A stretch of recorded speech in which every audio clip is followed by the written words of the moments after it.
Welcome to Vintage Variety. Today I'm going to share my latest jewelry finds with you guys. This first item is a bracelet that I purchased.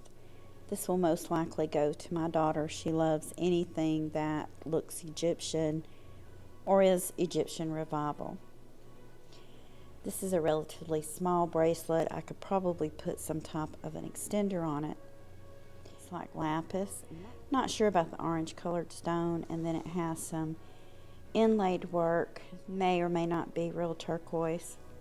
I am going to have to clean it. Sure, it could be a little bit of verdigris. This is a set, probably, if I had to guess, from sometime in the 1950s, perhaps the 60s. This set is signed Hong Kong. I have quite a few pieces of jewelry that are signed Japan, and I have a few that are signed Hong Kong. During its time, the jewelry signed Japan and the jewelry signed Hong Kong, of course we know that Hong Kong would be China, was very, very inexpensive. A lot of people might have even referred to it as junk jewelry. But there is a collector's market out there for those pieces. A lot of them, like these pieces here, are just beautifully done. Pieces like this you used to could run across just a couple of dollars.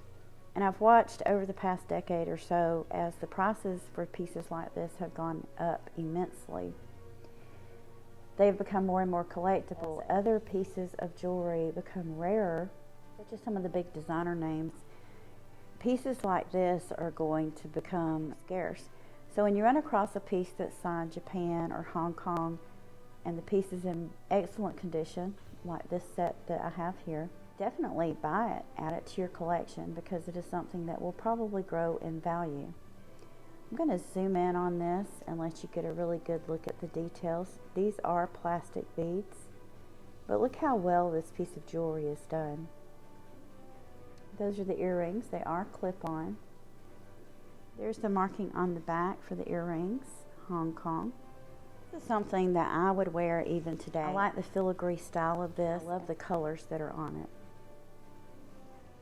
The next two necklaces that I'm going to show you today, I bought off of one of the Goodwill sites. I thought this was really pretty. I'm going to zoom in so you can see that this is goldstone. They listed this necklace as goldstone and turquoise.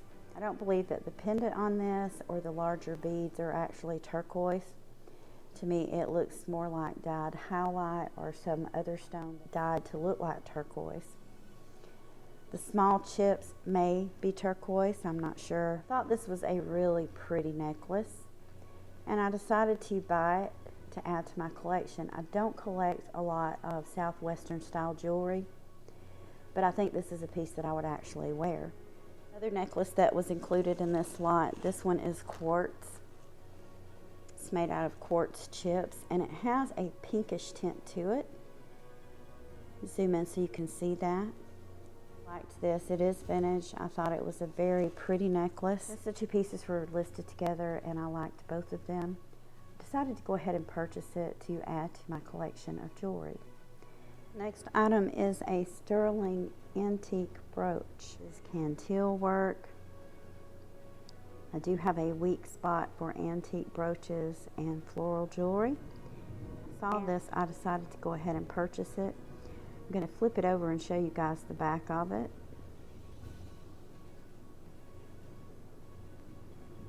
So this is very old. The tube hinge, the long pin, and a C-clasp. This is a very beautiful piece of jewelry. This would even be pretty with a jump ring attached and worn as a pendant. Last pieces I'm going to show you today, these were a lot. All of these necklaces are glass. I'm going to put them on the form one at a time so you guys can get a good look at them. This is the first one, and it has blue and a darker blue glass. Looks like cobalt. Dana Stewart Co. at Killer Queen Vintage, she does a lot of glass. So Dana, if you're watching this and you can give me any insight on any of these pieces, by all means do so. She is very knowledgeable when it comes to glass. If you haven't watched her channel yet, head on over that way when you get a chance and subscribe. I'll put another link to it below. It was in the last content that I did. I thought this was really pretty. Very weighty piece. Usually glass necklaces are. And very well done. I'll give you guys a quick look at the clasp on this one. This next necklace, I have seen it called rainbow glass and I've seen it called iris glass. Again, if any of you have any insight on this piece, definitely let me know.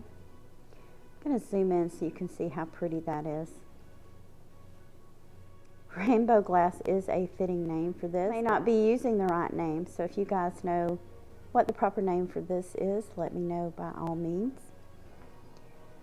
This necklace is very long. I have tripled it up on the form.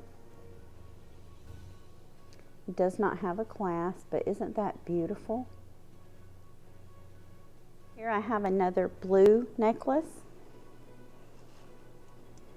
You can see that the glass is faceted on this piece. This is a much lighter blue. Very pretty piece of jewelry.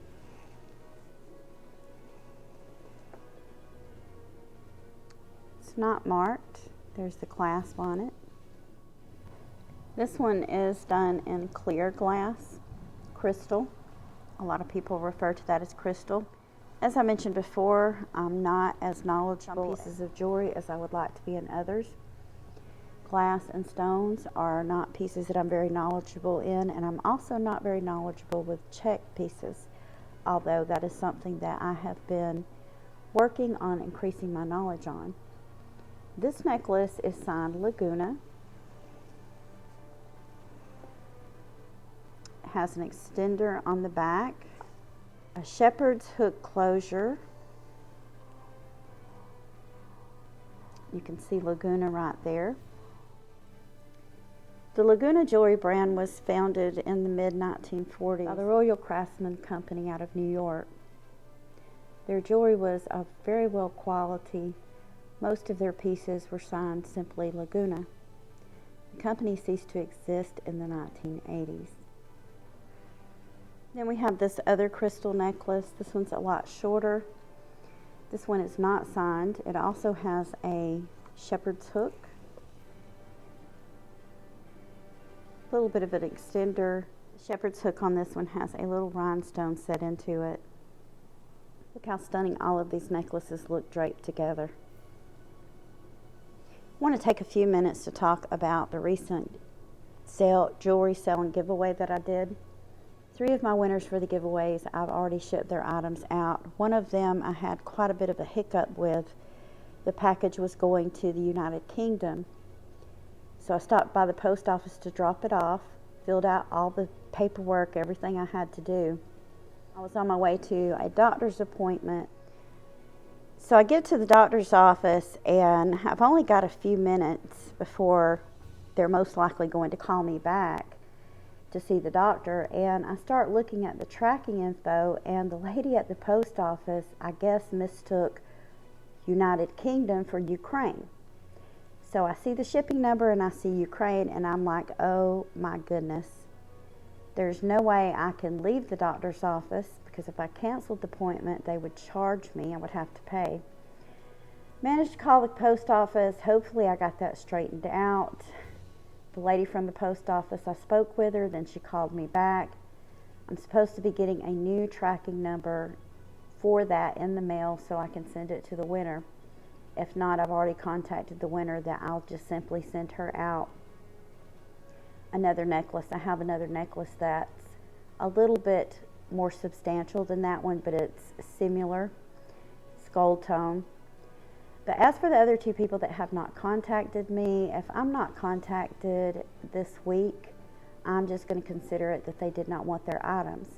So if you did comment on the video for the sale and the giveaways, be sure to check back and look at the next video behind that where I actually did the drawings to see if you were a winner.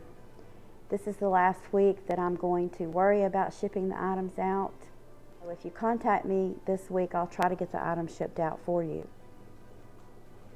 I want to thank you for taking time out of your day to share these items with me. If you haven't already, please like, subscribe, and ring the bell for notifications on more content about collecting vintage and antique items. Thank you again for watching, and I hope you all have a wonderful day.